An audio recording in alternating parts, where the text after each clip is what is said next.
गवत्या साप, छोटंसं पिल्लू. इंग्लिश नाव ग्रीन कीलबॅक स्नेक, हिंदीमध्ये हराडोरिया. छोटंसं पिल्लू असल्यामुळं त्याच्या अंगावर काळे पट्टे दिसत आहेत. डोक्यावरही एक काळा मोठा पट्टा आहे आणि त्याच्या खालोखाल मानेवर पिवळ्या रंगाचा एक पट्टा असतो.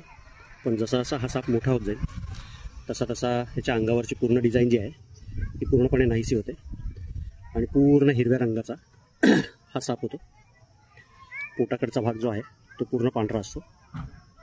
आता हे लहान असल्यामुळे थोडेसे काळी डिझाईन त्याच्यावर दिसते, पण जसा जसा मोठा होत जाईल तसा वरतून पूर्ण हिरवा आणि पोटाकडचा भाग पांढरा. ह्या सापाचं मुख्य खाद्य जे आहे ते आहे फक्त बेडूक. आता लहानपणी काही अंदाजा नाही नेमकं काय खात असेल, पण जे ॲडल्ट आहे त्याच्यामधले ते फक्त आणि फक्त बेडूक खाताना आत्तापर्यंत आढळलेले आहेत. पूर्ण हिरव्या रंगाचा 100% बिनविषारी असलेला असा गवत्या ग्रीन कीलबॅक.